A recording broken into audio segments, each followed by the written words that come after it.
Hey there, cats and kitties. I am the Blues Man, Johnny Blues, and with this video I'll be discussing my thoughts on episode 15 of the anime series Log Horizon. Fantastic episode, I have to say, because we're finally seeing Minori, stepping up, basically laying down the law about all of the things she's been keeping notes about, the strategy of working together, but even more so, we're seeing her little party getting to know each other. And it's very interesting because they spend a whole day after, a couple of days going into these dungeons and having their butts handed to them by the various enemies they're running into and everything like that.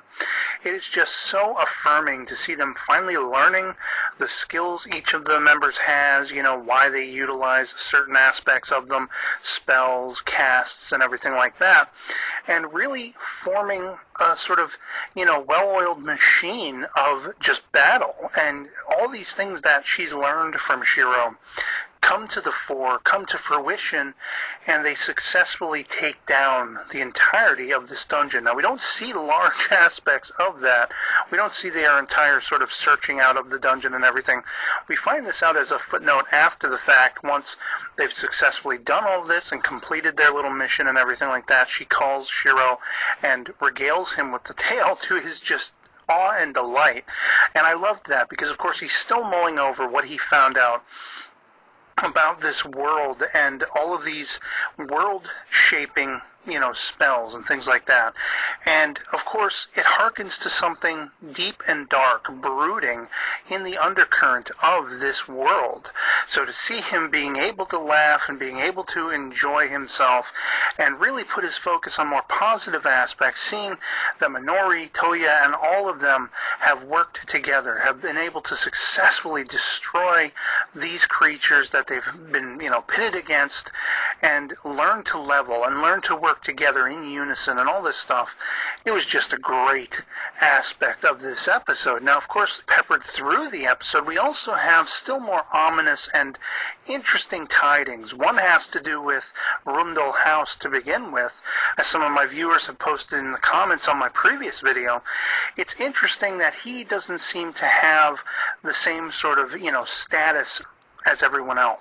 And this seems to be solidified when we have one of the other characters in the party trying to add his name to their friends list, and something isn't allowing it. So the question is, as I saw somebody speculating, is he one of the people of the land? Is he something more? Is he like one of the warrior class that have been noted from the people of the land that are basically equivalent with the adventurers, the regular human beings and stuff like that? Or is there more to it? Is it something hearkening to more ominous tidings? Could Rundle House be a big-time villain, about to be revealed, something like that? I don't know. It's very intriguing to me because, of course, then we have the entirety of the Crescent Moon Alliance on that beachhead being just overwhelmed by the shocking debut of a crap ton of demi-human monsters, attacking them all. I mean, it's like a landslide. They're going to get their butts handed to them. They're probably all going to be taken out, most of them in any case.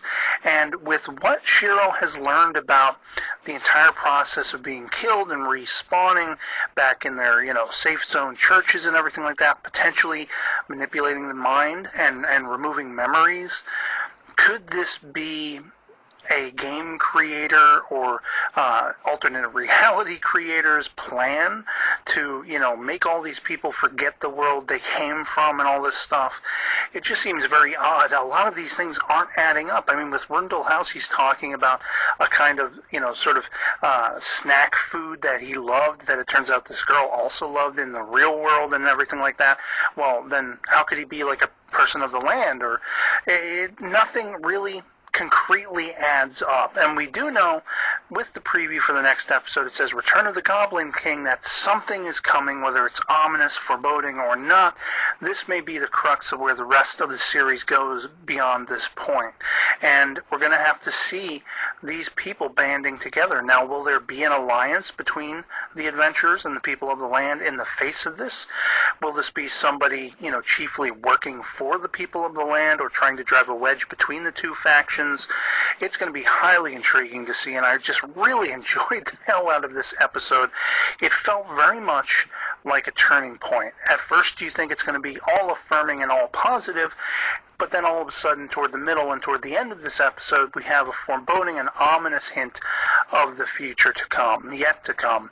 And it's just really highly exciting time. So I can't wait to see where we go from here. I'd love to hear from you guys in the comments below if you're able to post any speculations you have on where we're going and what things amount to, if you have any. Otherwise, that'll be it for me on this. Hope this video finds you well, and I'll catch you later. Peace.